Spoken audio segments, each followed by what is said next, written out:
전도를 해보신 적이 있으십니까? 지금 제가 말씀드리는 전도는 어떤 플라이를 아니면 교회 소식을 아니면 어떤 전단지를 나눠주는 그런 전도가 아니라 하나님 모르는 사람을 만났는데 너무 애가 타는 마음으로 그분에게 어떻게 하면 살아계신 하나님을 전할까? 예수 그리스도를 전할까? 그런 전도를 경험해 보셨습니까?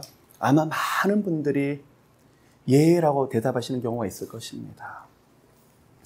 여러분, 저보고 만일 목사님 전도와 교제가 무엇이냐고 묻는다 그러면 전도는 그냥 단순히 전단지만 전하는 것이 전도가 아니라요. 내가 만난 예수님이 너무 좋아서 그 감격 때문에 견딜 수가 없어서 안 믿는 사람을 보니까 마음에 불이 타는 거예요. 그래서 일방적으로 그냥 그분을 푸시하는 것이 아니라 인격적으로 대화를 하면서 내가 만난 하나님을 전하고 싶은데 자기 자신을 먼저 오픈하는 거예요.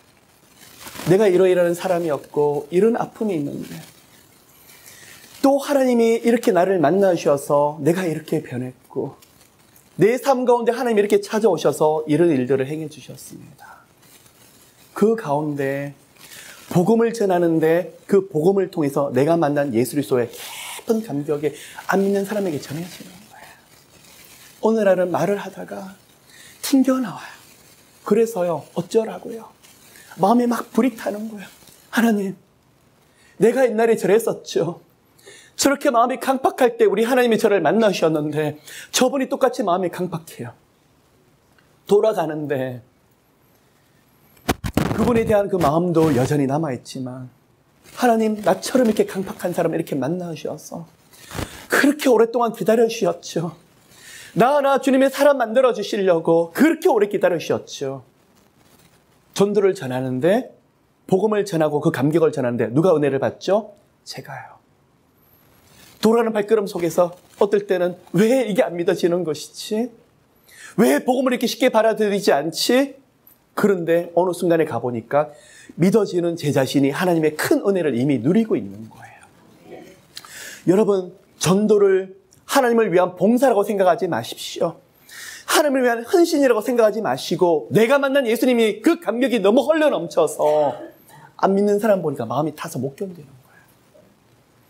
전도하다가 누가 은혜를 많이 받는 줄 아십니까? 내가요. 내가 그 은혜를 제일 많이 받는데 처음에는 그 영혼이 불쌍하고 너무 안타까운데 어느 날 내가 그 기적을 누리고 있는 거예요. 말이 되지 않는 그 기적을 어떻게 보이지 않는 하나님을 믿어지고 이 말씀이 그대로 들려지고 이 말씀 앞에서 회개하고 엎드릴 수 있을까? 전도하면서 내가 하늘의 은혜와 기적을 누리는 유익입니다. 그러한 복들을 여러분이 누리시는 모두가 되시기를 축복합니다. 그러면 전도는 하나님 모르는 사람과 그 감격을 누리는 것인데 교제는 무엇일까? 하나님이 아는 사람들과의 관계 속에서 이루어진 것이 바로 교제입니다. 권사님, 우리 오늘 커피는 한잔 할까요? 그게 교제가 아니에요.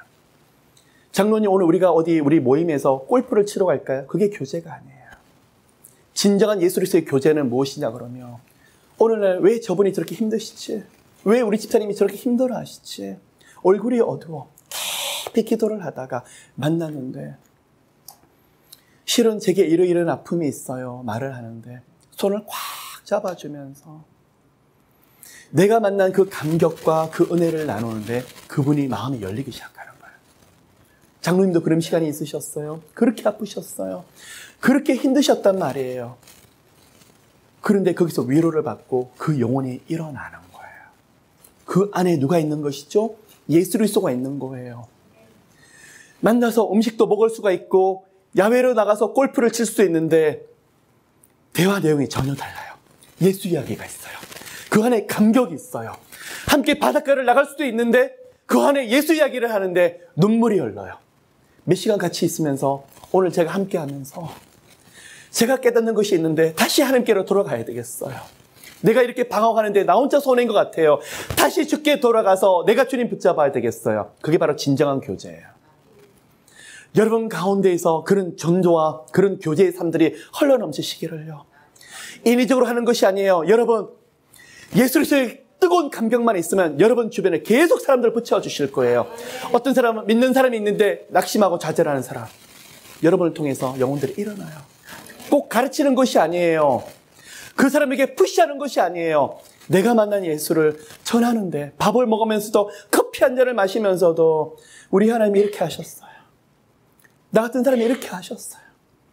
내가 죄인이고 주님 앞에 얼굴을 못 드는데 찬양을 하는데 그렇게 감격이 오는데 어떻게 이렇게 사랑한다고 나한테 말씀을 하시는지, 별것 아닌 것처럼 느껴지는데 그 영혼이 앞에 있는 영혼들이 변화가 일어나요. 왜 그럴까요? 그 안에 예수 그리스도의 생명력이 있기 때문에요. 예수 그리스도의 능력이 그 안에 있기 때문에요. 그 이름의 권세가 있기 때문에 만나는 영혼들이 변화가 일어나는 거예요. 여러분, 이런 사람은요, 여러분이 뭘 해도 형통의 복을 누리게 될 거예요. 왠지 아세요? 예수 그리스도의 이름이 있기 때문에요. 여러분이 닥터라 그러면요, 병만 고치고 돈을 벌려고 하는 것이 아니라 그 감격이기 때문에, 그분을 만나면 영혼이 변화되기 때문에 하나님이 그분을 형통하게 만들지 않을 수가 없는 거예요. 여러분이 그 어떤 일을 해도, 비즈니스도 마찬가지예요. 여러분이 교사를 해도 그래요. 마찬가지예요. 여러분 안에 예수 그리스도에 미치시는, 뭘 해도 예수 그리스도. 그런데요, 예수 그리스도에 진정으로 미치시고 그 감격이 있는 사람은요, 세상 사람들이 봐도 멋이 있어요.